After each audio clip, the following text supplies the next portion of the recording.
पिछली बार हमने देखा कि जब उसकी नजर सामने गई, उस लड़की के सिर के ऊपर 70 का अंक देखकर शेनैन चौंक गया। उसने हैरानी से कहा, अरे यार, इसके पास भी नंबर है और टीचर से भी ज्यादा। फांग मिनुई के बगल में बैठी लड़की ने शेनैन की तरफ चुपचाप देखा और फुसफुसाकर कहा, मिन, तुम्हें पता है शेनैन को उसकी गर्लफ्रेंड ने छोड़ दिया। फांग मिनुई ये सुनकर चौंकी। उसकी दोस्त ने आंख मारी और कहा, शेनैन। फांग कुछ समझ पाती उससे पहले ही जब वह शेनैन के पास से गुजरी तो बिना कुछ कहे उसकी तरफ देखती हुई आगे बढ़ गई, जैसे कुछ पक्का करना चाहती हो। उसकी दोस्त ने फिर कहा, ओरिएंटेशन के मिलिट्री ट्रेनिंग के दौरान जो तुमने उससे बात करने और पानी देने की कोशिश की थी वो नहीं करना चाहिए था। पैसे वाला है ये तो समझ आता है, पर दिवालिया होने के बाद भी इतना घमंड, कोई भी ब्रेकअप कर देता। अच्छा हुआ तुम दोनों में प्यार व्यार नहीं था, वरना 3 साल बर्बाद हो जाते। फांग मिनुई ये सब सुनकर बस चुपचाप सांस भरती है, कुछ कह नहीं पाती। उधर शेनैन अब भी फांग को देख रहा था, सोचता हुआ, इतनी जल्दी नंबर कैसे गिर रहा है? इतनी आसानी से तो ऐसा मौका नहीं मिलता। उसका फेवरेबिलिटी स्कोर धीरे धीरे 72 से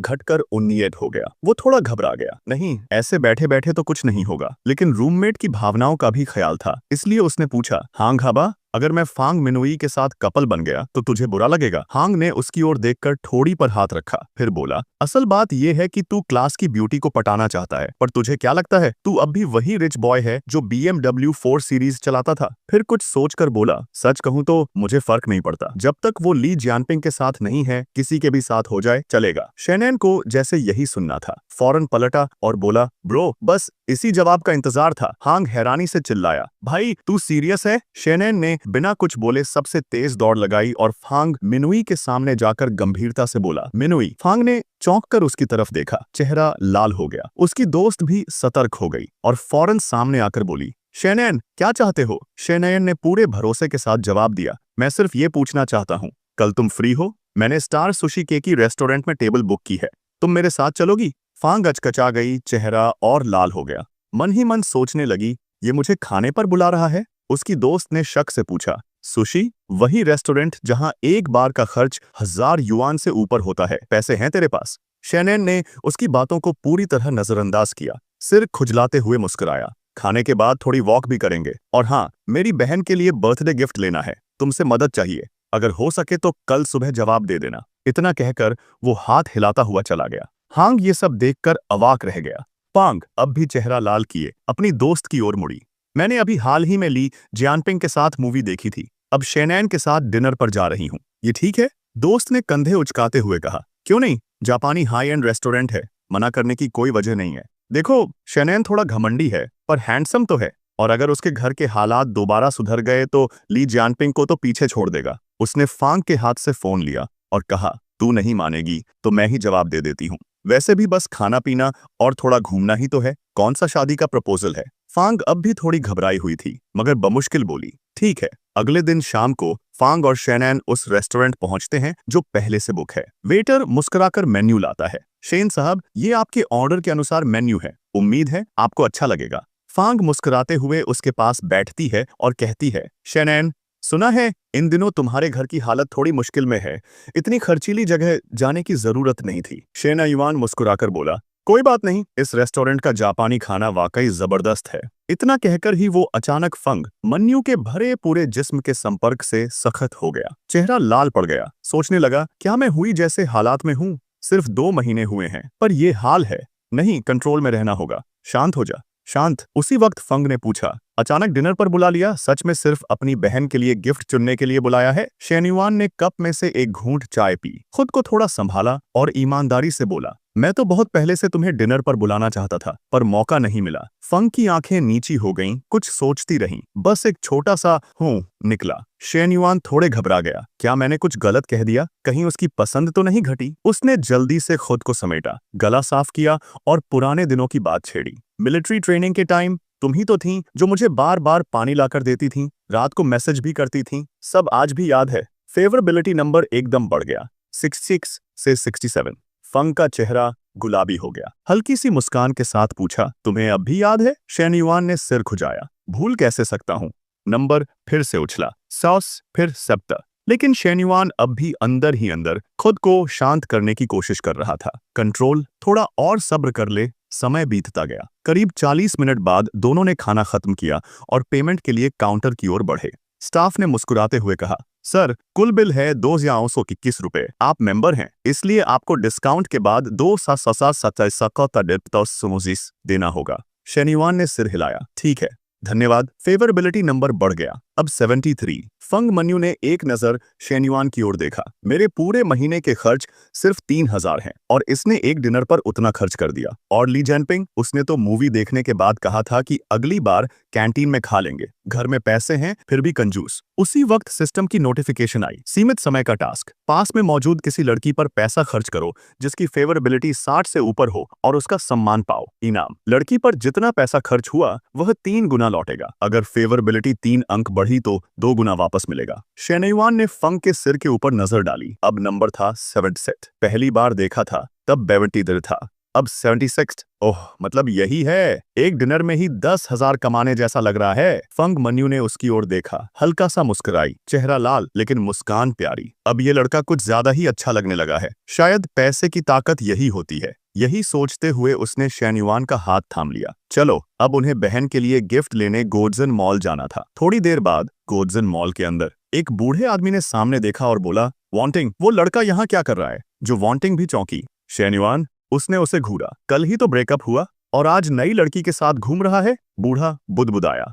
इतना बड़ा फकीर और इतनी बड़ी दुकान में घुसने की हिम्मत रखता है। अंदर ही अंदर कुढ़ने लगा। मैंने तो इतनी मेहनत से पैसे उड़ाए, इतने गिफ्ट दिलाए, और ये लड़का कर्ज में डूबा हुआ होते हुए भी लड़कियों को इम्प्रेस कर रहा है। शेन्युआन ने दोनों को देखा। फंग से बोला, चलो किसी और स्टोर में चलते हैं। फंग ने सिर हिलाया। हाँ ठीक है, लेकिन बूढ़ा यह बर्दाश्त नहीं कर पाया। सामने आकर रास्ता रोक लिया। जब आ ही गए हो तो एक बार अंदर आकर देख ही लो, देखना तो फ्री है। जो वांटिंग भी बोल पड़ी, शेन्युआन, तुम यहाँ क्या कर रहे हो? ये लड़की कौन है? शेन्युआन ने शांति से जवाब दिया, इत्तेफाक है, बहन के लिए गिफ्ट लेने आया हूँ, बस घूम रहा था। बूढ़ा आदमी घमंड से कहता है, अगर तुम उपहार खरीदने आए हो तो तुम्हें थोक बाजार में जाकर देखना चाहिए कि क्या तुम यहाँ आ सकते हो। वह पीछे एक महंगे स्टोर की ओर इशारा करते हुए कहता है। जो वांटिंग भी बिना झिझक के सीधे फांग मिनू की तरफ बढ़ जाती है और मुस्कुराते हुए कहती है, छोटी बहन, हालांकि मैं तुम्हें जानती नहीं, फिर भी मैं यह अच्छा समझती हूँ कि तुम्हें ऐसे लोगों से बचने की सलाह दूं। शेन्युआन इसे बर्दाश्त नहीं कर पाता और तुरंत फांग मिनू के सामने खड़ा हो जाता है और बर्फीली आवाज में जवाब देता है, तुम्हें इससे क्या लेना देना है? और यह धोखा देने का क्या मतलब है? मैं किसे धोखा दे रहा हूँ और तुम किसे धोखा दे रहे हो? बूढ़ा आदमी कुछ शब्द निकालता है। शेन्युआन, तुम्हें वांटिंग से ऐसे बात नहीं करनी चाहिए। एक आदमी को श्योर होना चाहिए, और वांटिंग तुम्हारी एक्स गर्लफ्रेंड है। हम सब जानते हैं तुम्हारे परिवार की हालत। तुम कंगाल हो और कर्ज में डूबे हो, तो बड़ा आदमी बनने का नाटक मत करो। कोई तुम्हारा मजाक नहीं उड़ा रहा। शेन्युआन उसके शब्दों से गुस्से में आ जाता है और सोचता है, ये दोनों सच में नफरत करने लायक हैं। एकदम परफेक्ट जोड़ी। तभी सिस्टम का एक नोटिफिकेशन बजता है। परफेक्ट जीवन को दूसरों द्वारा न कम आंका जाए। यह एक लिमिटेड टाइम टास्क है। उधार पर पैसे खर्च करो जिससे सामने वाले का प्यार 60 से ऊपर हो और इसके साथ साथ तुम्हारे आसपास के लोगों में नकारात्मक भावनाएं उत्पन्न हो। टास्क का इनाम, यदि आसपास के लोगों में नकारात्मक भावनाओं का मूल्य बढ़ता है तो हर 5 अंक के लिए तुम्हें उस पैसे का 2 गुना वापस मिलेगा जो तुमने सामने वाले पर खर्च किए हैं। ध्यान रहे, यह टास्क पैसे खर्च करने के समय के रिटर्न के साथ जुड़ सकता है। इस समय जोड़ी के 2 लोग भी अपने अपने नंबर दिखाते हैं, 23 और 30। शेन्युआन को जैसे ही ये समझ आता है वह मुस्कुराते हुए सोचता है, पहले मैंने सोचा था कि इन दोनों का थोड़ी इज्जत बचाकर निकल जाऊं ताकि इन्हें भी शर्मिंदा न करना पड़े, लेकिन ये दोनों तो परेशानी ही पैदा करना चाहते हैं। अब जब सिस्टम ने टास्क दिया है तो फिर मुझे पीछे हटने का कोई कारण नहीं है। शेन्युआन धीरे से फांग मिनू का हाथ पकड़ता है, मुस्कुराते हुए आगे बढ़ता है और कहता है, ठीक है, चलो अंदर चलते हैं और थोड़ा शॉपिंग करते हैं। डिजाइनर स्टोर के अंदर 2 रिसेप्शनिस्ट आपस में गपशप कर रहे होते हैं और शेन्युआन को देख उसे सलाम करते हैं क्योंकि वह यहाँ के पुराने ग्राहक हैं। एक लड़की कहती है, मैं नहीं जा रही, जो भी हो, वह तो कंगाल 2nd जनरेशन है। पिछली बार तो मैं ही सब कुछ संभाल कर आई थी, लेकिन उसने कोशिश की थी और फिर नहीं चुकाया। अब तुम्हारी बारी है। रिसेप्शनिस्ट धमकी देती है, मैंने कहा है कि तुम जाओ तो जाओ। जो वांटिंग स्टोर के चारों ओर देखती है और एक बैग उठाकर आदमी को देती है, हनी, मैं देख चुकी हूँ, क्या तुम इसे पे कर सकते हो? रिसेप्शनिस्ट यह सुनकर खुश हो जाती है और कहती है, जल्दी से मिस जो, कृपया इंतजार करें। दूसरी रिसेप्शनिस्ट भी जलन से सोचती है, एक उच्च गुणवत्ता वाली कस्टमर जो हमेशा पे करती है वो मेरी है। सर, एक गरीब कस्टमर जो कुछ नहीं खरीदता वह मेरी है। फिर वह मिस जो के पास जाती है और तारीफ करती है। मिस जो, आपकी आंखें बहुत सुंदर हैं। यह बैग आपके व्यक्तित्व से बिल्कुल मेल खाता है, बिल्कुल ऐसे ग्राहकों की तरह जो बिल्कुल टेढ़े होते हैं। दूसरी रिसेप्शनिस्ट ज्वेलरी निकालकर मिस जो से कहती है, यह सेट भी आपके बैग से मेल खाता है, क्या आप इसे ट्राई करना चाहेंगी? यह आप पर बहुत अच्छा लगेगा, बस थोड़ा महंगा है। अगर इसे जोड़ लिया जाए तो कुल मिलाकर 1000 युआन हो जाएगा। शेनवान इस ओर ध्यान नहीं देता। वह फांग मिनुकित को देखता है और धीरे से कहता है, फांग मिनु, मेरे लिए पैसे बचाने की कोई जरूरत नहीं है। फांग मिनु यह सुनकर बैग की तरफ इशारा करती है। मुझे लगता है ये बैग भी अच्छा है, डिजाइन भी बहुत युवा है, शायद तुम्हारी छोटी बहन को पसंद आएगा। रिसेप्शनिस्ट यह सुनकर बुरी तरह से ताने देती है। ये दोनों साथ में 50,000 से ज्यादा का है, बहुत महंगा है। बूढ़ा आदमी यह सुनकर परेशान हो जाता है। 100,000 युआन के टूटे फूटे सामान? पहले तो मैं यहाँ सिर्फ 20,000 का बैग लेने आया था, सोचा था बहलाकर उसे खरीद लूंगा। अब ये तो पूरी 100,000 का सेट मांग रही है। जो वांटिंग निर्णय लेती है और शेनवान से कहती है, स्वाइप कार्ड करो हनी। शेनवान को जल्दी से जवाब देना था। वह गुस्से में सोचता है, 100,000 युआन मेरे लिए कोई बड़ी बात नहीं है, मेरे पास उतने पैसे नहीं हैं। तभी शेनवान की ताकतवर आवाज गूंजती है, मिस, मैं ये दोनों बैग ले लूंगा और सामने वाली लड़की ने जो एक्सेसरीज दिखाई थी वो भी दे दो। यह सुनते ही दोनों मोटे बिल्लियों कपल के होश उड़ गए, जैसे बिजली गिरी हो। वे हैरानी से शेन युआन की तरफ देखने लगे। फैंग मिंग भी कम चौंकी नहीं थी। रिसेप्शनिस्ट, जो अभी तक जो वैनिंग की तारीफों में लगी थी, अचंभे में पलटकर देखती है, ये एक्सेसरीज भी ले रहा है, क्या इसे पैसे नहीं चाहिए? घमंड से भरी रिसेप्शनिस्ट का पूरा बदन खुशी से कांपने लगा। कैलकुलेटर दबाते हुए वह बोली, मिस्टर शेन,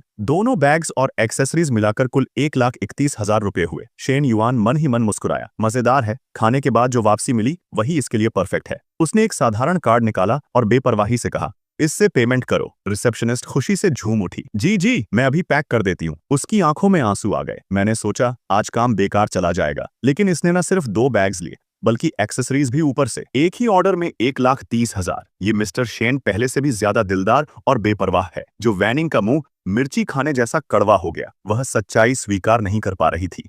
चीख कर बोली, शेन युआन, तुम्हारा परिवार तो बर्बाद हो गया था, इतने पैसे कहां से आए? उसके पीछे खड़ा आदमी बोला, शायद कर्ज लेकर आया है ना? शेन युआन ने भौहें चढ़ाईं और ठंडे स्वर में कहा, जो सोचना चाहो सोचो, मेरे पास पैसे की कमी नहीं। या फिर तुम्हारे लिए भी एक बैग खरीद दूं? बस 20 से 25,000 की तो बात है, मामूली सी रकम है। यह सुनकर बूढ़े आदमी को लगा जैसे उसका दिमाग फटने वाला है। शेन युआन ने और जोड़ा, एक बात और, स्टाइल के साथ साथ दिल भी बड़ा होना चाहिए। वो तुम्हारी ऑडी 88 तो 6 से 7 लाख की है ना? तुम्हारे लिए तो ये छोटी सी रकम कुछ भी नहीं।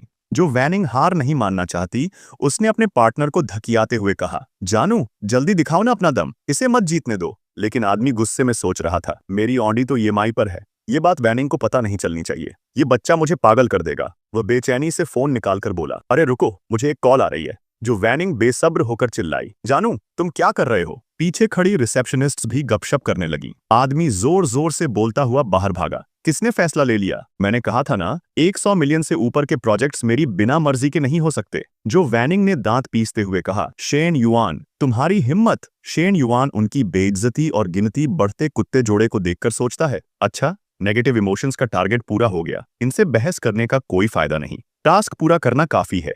पेमेंट करने के बाद शेन युआन ने एक बैग फैंग मिनुई की तरफ बढ़ाते हुए कहा, मिनुई, ये तुम्हारे लिए है। फैंग मिनुई चौंक गई, हाथ हिलाते हुए बोली, नहीं शेन युआन, ये बहुत कीमती है। शेन युआन ने बैग उसे थमाते हुए कहा, कोई बात नहीं, बस एक बैग है, मेरे साथ रहकर तुम्हें उन 2 बेकार लोगों से ताने सुनने पड़े, ये मेरी तरफ से सॉरी है। मुझे भी शर्म आ रही है, इसे मेरी माफी समझिए, कृपया इसे स्वीकार करें। मैं आपसे विनती करता हूँ, इसे स्वीकार कर लीजिए। फंग मिन हिचकिचाते हुए स्वीकार करता है, ठीक है तो धन्यवाद। शेन युआन खुशी से कहता है, इतनी जल्दी धन्यवाद मत कहो, तुम्हारे लिए ये सब भी है। फंग मिन हैरानी से पूछता है, ये तुम्हारी छोटी बहन के लिए नहीं है? शेन युआन धीरे से जवाब देता है, मुझे नहीं पता उसे पसंद आएगा या नहीं, लेकिन मुझे पता है तुम्हें ये बैग पसंद है। बाहर से वो ये कहता है, लेकिन मन में सोचता है, क्या मजाक कर रहे हो? सच में उस छोटी शैतान के लिए खरीदूंगा? वो बच्चा पैसा बर्बाद करने के लिए मुझे डांटेगा और सुविधाजनक रूप से मेरे माता पिता से शिकायत करेगा। शुरू से ही ये दोनों बैग तुम्हारे लिए खरीदे गए थे, जल्दी स्वीकार करो। इन्हें स्वीकार करने के बाद मैं आज रात वापसी कर सकता हूँ।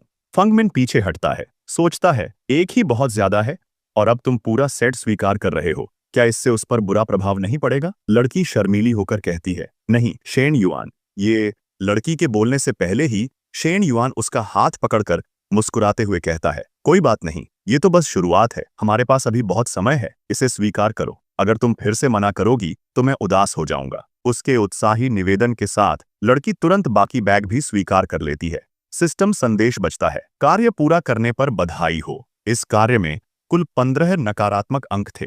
विपरीत लिंग पर खर्च किए गए धन को मिलाकर खर्च किया गया धन 3 गुना वापस किया जाएगा। इस बार कुल वापसी 6 गुना है। आपके कंस्ट्रक्शन बैंक कार्ड के अंतिम 4 अंक 098 को 11 मई को रात 9 बजे 766,000 युआन प्राप्त हुए। वर्तमान शेष राशि 786.35 युआन है। चेन युआन ने फांग मिन का हाथ थामा और मन ही मन सोचा, इस वक्त मिनू ही मेरी सबसे बड़ी उम्मीद है, मुझे उसका अच्छे से ख्याल रखना होगा। अभी जो दूरी सी आ गई थी वैसा दोबारा नहीं होने देना। वो बड़े मुलायम लहजे में बोला, मिनू वापस स्कूल चलते हैं, काफी देर हो गई है। अंदर ही अंदर उसने सोचा, हालांकि मन तो कर रहा है थोड़ा वक्त और साथ बिताने का, लेकिन ऐसी चीजों में जल्दी नहीं करनी चाहिए।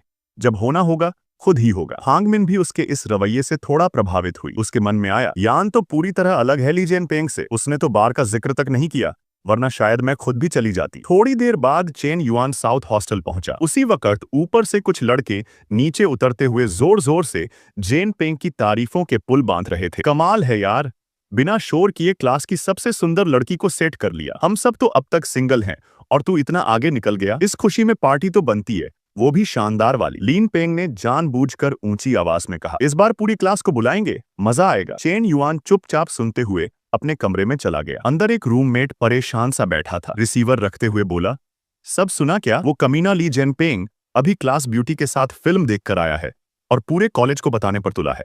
साफ लग रहा है कि हमारा कमरा 5003 ही टारगेट है। चेन युआन मुस्कुराया और उसे दिलासा देते हुए बोला, ज्यादा दिन नहीं चलेगा उसका ये नाटक, मिनू उसके साथ नहीं रहेगी। रूममेट ने पलटकर उसे घूरते हुए कहा, ऐसी बातें मत कर, फांग मिनू उसी के साथ फिल्म देखने गई थी, पता नहीं और क्या क्या हुआ होगा। और फिर उसने तो तुझे मना कर दिया था ना, आज उसके साथ डेट पर गई थी। इससे साफ है कि अब वो लीन पेंग के साथ ही है। चेन युआन चुपचाप बिस्तर पर बैठ गया, कुछ नहीं बोला, बस कंप्यूटर चालू किया और खाते की रकम पर नजर डाली। सोचने लगा, इतनी जल्दी नई इनकम आ भी गई, शायद कल घर जाकर जरा हालात देख लूं। दृश्य परिवर्तन, चेन युआन का घर। एक भारी भरकम आदमी कुर्सी पर बैठा है। उसे देखकर बोला, शिया युआन आ गया तू? वो आदमी है उसका चाचा चेंडे। चेन युआन अंदर आया और ठंडे स्वर में बोला, नमस्ते चाचा। पिता ने धीरे से कहा, बात चल रही है बेटा, तू जरा अपने कमरे में जा। चेन युआन कमरे में चला गया, लेकिन बाहर से अब भी पिता की आवाज आ रही थी, भाई मैं तेरी मजबूरी समझता हूँ, लेकिन फिर भी मैं चाहता हूँ तू थोड़ा और वक्त दे। जो सामान है उससे कर्ज का बड़ा हिस्सा चुका सकता हूँ, पहले एक किस्त दे देता हूँ। चेंडे ने जिद भरे अंदाज में कहा, एक किस्त से कुछ नहीं होगा, इन 2 दिनों में मैंने रोज भाग दौड़ की है, अब की बार सब कुछ एक साथ चाहिए। चेन युआन की माँ अब चुप नहीं रह सकी, तेजी से बोली, चेन कोई ऐसे उधार नहीं वसूलता। जब तेरे पास कार धोने के भी पैसे नहीं थे तब हमने ही 3 लाख दिए थे, और कभी तुझसे वापस मांगा क्या? अब हमने तुझसे सिर्फ 2 लाख लिए और तू 3 बार तगादा कर चुका है। क्या मतलब है इसका? पिता बीच में बोले, बस करो, ज्यादा मत बोलो, तुम्हारा भाई अपनी जगह मजबूर है। लेकिन माँ नहीं रुकी, साफ बोल गई, मजबूरी किसे नहीं होती, लेकिन वो अंदर से जानता है सच क्या है। मैं उसकी बीवी से पूछ चुकी हूँ, ये 2 दिन उसने कोई भाग दौड़ नहीं की, फिर भी इतना अकड़ कर कह रहा है कि कर्ज चुकाना जरूरी है, जैसे कोई एहसान कर रहा हो। अफसोस कि अपने ही रिश्तेदार ऐसा करें, पर अगर कोई बाहरी होता तो उसे असली वसूली दिखती। चेन युआन की माँ तुनक कर बोली, हाँ अब जबरदस्ती करोगे उधार वसूलने के लिए? वाह रे किस्मत, पूरी चेन फैमिली ही मतलबी निकली, पहले जितना प्यार दिया सब बेकार गया। चेन युआन के पिता ने करवट लेकर कहा, क्या बोल रही हो? कुछ जेवर तो हैं ही घर में, जा निकाल ले, बेच देते हैं, बाद में जब पैसे होंगे वापस ले लेंगे। माँ ने झुंझलाकर कहा, बंद करो ये बातें, पहले घर का कर्ज चुकाएं, खरीदारी बाद में देखेंगे। अचानक चेन युआन के सिस्टम में एक नोटिफिकेशन बजा, एक परिपूर्ण जीवन में कर्ज नहीं होना चाहिए, सीमित समय का मिशन, घर या व्यक्तिगत कर्ज चुकाओ, इनाम, जितना कर्ज चुकाओगे उतनी ही रकम 2 गुनी होकर वापस मिलेगी। पहली बार 2 लाख चुकाने पर 10 लाख मिलेंगे, खासतौर पर कार के लिए। चेन युआन नोटिफिकेशन को देखता रहा, सन्नसा, सोचने लगा, मौका तो बिल्कुल सही वक्त पर आया है। वैसे भी आज मैं सोच ही रहा था कि थोड़ी मदद करूं। आंखों में हल्की चमक आ गई। इधर माँ ने अलमारी से जेवरों का डिब्बा निकाल लिया, बोली, सालों से जो दिया है सब यही है, कितनी भी मुश्किल आ जाए बेचने का मन नहीं होता, लेकिन फिर भी ले जाओ, कम से कम कुछ राहत मिले। वैसे शिफ्टिंग के दौरान 2 सोने की अंगूठियां गुम हो गई थीं। माँ की ये बात सुनकर चेन युआन को भीतर तक शर्म आई। तब अनन को एक बैग चाहिए था। मैंने ही माँ की वो 2 अंगूठियां बेच दी थी। उस वक्त मैं वाकई बहुत गलत था। वो झटके से दरवाजा खोलकर जोर से बोला, माँ, पापा, मेरे पास पैसे हैं। पिता ने उसे देखा और थके स्वर में कहा, बेटा, अभी मजाक का वक्त नहीं है। माँ भी थकी हुई आवाज में बोली, घर की हालत देख रहे हो ना, फिर भी तुम्हें अपनी कैफेटेरिया कार्ड के लिए वो पैसे चाहिए। चेन युआन थोड़ा शर्मा कर सिर खुजाने लगा और पिता से बोला, सच में मेरे पास पैसे हैं। पुराने चेन, सुनिए, ये जो पैसे आने की आवाज है, सुन रहे हैं ना? माँ और पापा ने फटाफट अपने फोन निकाले और जैसे ही स्क्रीन देखी, दोनों चौंक कर बोले, 2 लाख। पिता ने हैरानी से पूछा, इतने पैसे आए कहां से बेटा? चेन युआन ने फौरन एक बहाना बना दिया, माँ पापा, पहले जो आपने पॉकेट मनी दी थी उसमें से थोड़ा मैंने एक दोस्त के साथ क्रिप्टो में लगा दिया था। उसने तब मुझे हाथ भी नहीं लगाने दिया। कहता था, रुको, बहुत बढ़ेगा। अब पिछले 2 दिन में ही उसने पैसे कन्वर्ट किए हैं। मन ही मन सोचा, शायद ये बहाना चल जाए। वैसे भी उस वक्त जो पॉकेट मनी मिली थी वो काफी थी। माँ की आंखें खुशी से चमक उठीं। शाबाश बेटे, तूने तो हमारे सिर से बहुत बड़ा बोझ हटा दिया। पिता ने भी तुरंत कहा, ठीक है, पहले पैसे ट्रांसफर करते हैं। उस आफत को घर से निकालना जरूरी है। चेन युआन के पिता बाहर जाकर ट्रांसफर कर देते हैं और फिर ठंडी आवाज में बोले, हाँ चेंडे, कर्ज चुका दिया है। माँ ने भी 2 टूक कहा, अब जो चाहिए था वो मिल गया, अब दफा हो जा और आइंदा हमारे घर का रास्ता मत देखना। चेंडे ने जैसे ही अपने फोन में रकम देखी, उसकी अकड़ एकदम गायब हो गई। हकलाते हुए बोला, ए बहन जी, आप ये क्या कर रही हैं? माँ ने सख्ती से ऊंची आवाज में कहा, कान में दिक्कत है क्या? साफ साफ कहा, निकल जा। इसके बाद उसे खुद जाने की जरूरत नहीं पड़ी। चेन युआन के माता पिता ने उसे धक्के मारकर बाहर निकाल दिया। वो दरवाजे पर खड़ा रह गया, अंदर झांकते हुए, ये क्या हो गया? मेरा भतीजा ही तो उधार में था, अब मैं ही बाहर खड़ा हूँ। बाहर करीब 10 करोड़ का कर्ज पड़ा है। मैंने सोचा था कि वो आखिरकार पैसों की तंगी में फंस ही जाएगा, इसलिए जल्दी वसूली करने आ गया। लेकिन इतनी जल्दी कर्ज कैसे चुका दिया? क्या उसके नए बिजनेस ने सच में कमाना शुरू कर दिया है? लगता है अब फिर से अमीर बनने वाला है। ये सोचते हुए चेन डे को जोर का पछतावा हुआ। उसने अपने गाल पर खुद ही तमाचा मारा। अब इसके बाद उससे नजर कैसे मिलाऊंगा? मैं आज आया ही क्यों था? धत्त तेरी। पोस्ट ने पहला कर्ज चुकाने का लक्ष्य पूरा कर लिया है। इनाम तुरंत जारी किया जा रहा है। कंस्ट्रक्शन बैंक कार्ड, अंतिम अंक 98 में 12 मई 11:39 पर 4 लाख युआन क्रेडिट हुए। वर्तमान बैलेंस 1163.56 युआन। फिर उसी कार्ड में 12 मई 11:39 पर 10 लाख युआन और जमा हुए। वर्तमान बैलेंस 2635 युआन। चेन युआन ने मोबाइल स्क्रीन देखी और मन ही मन सोचा, दूसरी ट्रांजैक्शन तो कार के लिए अलग इनाम है, उसे निकाल दें तो भी मेरे प्राइवेट अकाउंट में अब 1 मिलियन से ऊपर है। ये तो सोचा भी नहीं था कि घर लौटकर न सिर्फ माँ बाप की चिंता दूर कर दूंगा, बल्कि इतनी बड़ी कामयाबी भी हाथ लगेगी। लेकिन अगली ही पल उसने खुद से कहा, पर ये तो सिर्फ शुरुआत है। घर के सारे कर्ज चुकाने में अभी बहुत वक्त और पैसे लगेंगे। अभी अगर ये पूरा मिलियन भी पुराने चेन को दे दूं तो भी कुछ नहीं बदलेगा। सबसे समझदारी यही होगी कि इस पूंजी का सही इस्तेमाल करूं और इससे और ज्यादा कमाई करूं। वो अपनी माँ और पापा की तरफ देखता है। दोनों की आंखों में आंसू हैं, लेकिन चेहरे पर राहत और खुशी की चमक है। चेन युआन पास ही बैठा सोचने लगा, गिनती करूं तो अभी सिर्फ 20,000 ही पुराने चेन को और दे सकता हूँ। फिर उठकर माता पिता के पास गया और बोला, पुराने चेन, मेरे पास अभी भी थोड़ी रकम बची है, लगभग 2,10,000। क्या अभी तुरंत उसकी जरूरत है? माँ ने हाथ हिलाकर कहा, फिलहाल तो लगता है कि अभी जरूरत नहीं पड़ेगी, बाकी उधार ज्यादा जरूरी नहीं है। तभी पुराने चेन की गर्दन अचानक शर्म से लाल हो गई। थोड़ा झिझकते हुए बोले, अरे वो बेटा 5,10,000 दे सकता है क्या अभी के लिए? चेन युआन मुस्कुराया, बस यही बात तो सुननी थी पुराने चेन, यही तो सही एहसास है। वो खुद को याद करता है, जब मैं इनसे पैसे मांगता था बिल्कुल ऐसा ही चेहरा बनता था मेरा। सोचते हुए हंस पड़ा, विरासत नाम की चीज भी क्या गजब है, कहीं ना कहीं वही आदतें दोहराई जाती हैं। लिया मुस्कुराई, हाँ, आज दोपहर की क्लास कैंसिल हो गई थी। चेन युआन उत्साह से थोड़ा आगे बढ़कर बोला, आज रात फ्री है? एक डिनर की ट्रीट देना चाहता था। पिछली बार आपने मुझे खाना खिलाया था,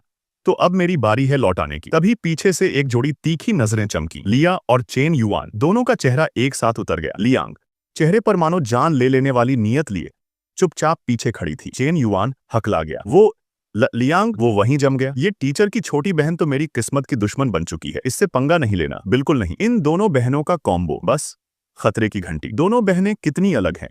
बड़ी वाली तो एकदम नरम दिल, लेकिन लियांग सख्त और हमेशा सतर्क। लियांग ने आंखें सिकोड़कर चेन युआन को घूरा। उसकी नजर से घबराकर चेन युआन एकदम पसीने पसीने हो गया। फिर फौरन पलटा और हकलाते हुए बोला, वो टीचर। अचानक याद आया कि स्कूल में कुछ काम रह गया है, शायद आज रात फ्री नहीं रह पाऊं। डिनर वाला प्लान फिर कभी कर लेंगे, मैं चलता हूं। और वो वहां से बिजली की रफ्तार से निकल गया। पीछे लियांग ने गंभीर चेहरे से लिया से कहा, मैंने पहले ही कहा था इस लड़के की नीयत ठीक नहीं है। लिया ने हल्की सी आवाज में जवाब दिया, शायद वो वाकई सिर्फ खाना खिलाना चाहता हो, और अगर कुछ और सोच भी रहा हो तब भी मैं कोई हाँ नहीं कहने वाली। उधर चेन युआन सड़क पर चला जा रहा था, मन ही मन सोचते हुए, उफ कितनी गर्मी है आज। बिल्कुल खोया खोया सा अतीत में चला गया। तब कार में घूमा करता था, ऐसे ही चलता रहता, कितना कूल और आरामदायक होता था जाउटिंग के साथ। अब भी याद करके अच्छा लगता है। अचानक उसे कुछ याद आया, जेब से फोन निकाला और सोचा, रुको, मेरे पास तो अभी भी कार खरीदने के लिए अलग से पैसे हैं और मैंने अभी तक उनका इस्तेमाल नहीं किया। ऐसे तो सिस्टम की भी इज्जत नहीं रह जाएगी। थोड़ा सोचते हुए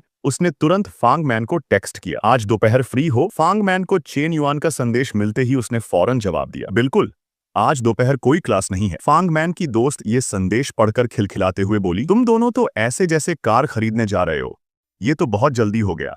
आज रात डॉर्म वापस नहीं आ रही हो क्या? मुझे बताओ। फांग मैन शर्माते हुए बोली, बकवास मत करो, हम तो डेट पर भी नहीं जा रहे। उसकी दोस्त चिढ़ाते हुए बोली, हमारी मिनू कितनी लकी है, एक अमीर सोने की कछुए को तो पकड़ा ही, और वो भी ऐसा हैंडसम। उस लड़के चेन युआन को तो अच्छा खासा सौदा मिल गया। फिर दोस्त ने मजाक करते हुए फांग मैन के सीने पर हल्का सा हाथ मारा। फांग मैन झेंपते हुए बोली, अरे रुको, क्या कर रही हो? 1 घंटे बाद एक टॉप लेवल 4S डीलरशिप में एक कर्मचारी उन्हें आते हुए देखता है और स्वागत करता है। स्वागत है, मैं आपकी किस तरह मदद कर सकता हूँ? क्या आप कार देखने आए हैं? किस तरह की कार देखना चाहते हैं? तभी एक और लड़का उनके पास आता है, चेहरा लाल और आंखों में उलझन के साथ। मिनू, तुम यहाँ क्या कर रही हो? फांग मैन मुड़ी और हल्की आवाज में बोली, ओह सीनियर चिन। उसके मन में विचार आया, चिन यांगंग, वो सीनियर जो कभी मुझे हाई स्कूल में डेडिकेटेड था, अब ये यहाँ क्यों है? वो लड़का उनके पास आकर फांग मैन से पूछता है, मिनू ये कौन है? Chain yuan. चेन युआन एक कदम आगे बढ़ता है और खुद को परिचित कराता है, मैं उसका सहपाठी हूँ, शिनशा। शिनशा फांग मैन से पूछता है, ओह क्या आप दोनों यहाँ कार देखने आए हैं? किस तरह की कार में रुचि है? चेन युआन बिना कोई झिझक दिखाए उस कार की ओर इशारा करता है और कहता है, मैं इस MCH मॉडल के बारे में और जानना चाहता हूँ। शिनशा उत्साह से जवाब देता है, कार के मॉडल वहां देख सकते हैं, मर्जी से देखिए, आप अंदर बैठ भी सकते हैं। उसके दिल में स्पष्ट रूप से विचार चल रहे थे। MCH का सबसे सस्ता मॉडल भी कम से कम 5 लाख का है और इस वक्त ये तो 6 लाख के आसपास होगा। ये लड़का तो बिल्कुल साधारण तरीके से कपड़े पहने आया है।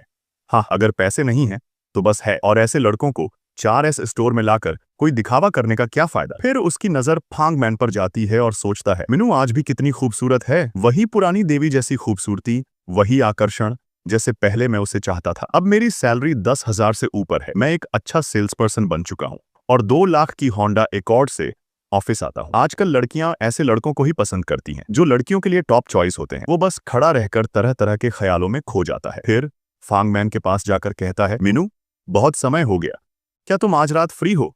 थोड़ा बात करें। फांग मैन थोड़ी झिझक के साथ जवाब देती है, माफ करना सीनियर, शायद आज रात मैं फ्री नहीं रहूंगी, मेरे पास और प्लान है। तभी चेन युआन अचानक बोल पड़ता है, हे क्या टेस्ट ड्राइव का इंतजाम हो सकता है? चेन युआन को बीच में ही रोका जाता है और वह मन ही मन कड़ा सोचता है, मैं मिनू से पूछने की कोशिश कर रहा हूँ, ये बीच में क्यों बोल रहा है? उसे तो खुद इसके लिए पैसे नहीं है, फिर टेस्ट ड्राइव का क्या फायदा? सिर्फ मेरा समय बर्बाद कर रहा है। वो गुस्से को दबाते हुए जवाब देता है, माफ कीजिए, लेकिन आज टेस्ट ड्राइव के लिए कार पहले ही हमारे बॉस ने ले ली है, आज टेस्ट ड्राइव नहीं हो सकती। चेन युआन, जो गाड़ियों को लेकर अच्छा खासा अनुभव रखता है, सोचता है, मैं वो नहीं हूं जो गाड़ी के बारे में कुछ नहीं जानता। जब मैं आया था तो मैंने MCH मॉडल को स्टोर में देखा था, अगर तुम टेस्ट ड्राइव नहीं दे सकते तो किसी और को भेज दो। इतना कहकर वह कार से बाहर निकलता है और जोर से फ्रंट डेस्क से कहता है, मुझे माफ कीजिए, क्या आप मेरे लिए कोई और सेल्स पर्सन का इंतजाम कर सकती हैं? मुझे तुरंत टेस्ट ड्राइव चाहिए। फिर एक लड़की बाहर आती है और हल्के से बोलती है, नमस्ते, मेरा नाम चेन्ना है, मैं इस स्टोर की सेल्स कंसल्टेंट हूँ, कैसे मदद कर सकती हूँ? चेन युआन ने सामने खड़ी प्यारी सी लड़की को देखा और उसकी ओर एक नजर डाली।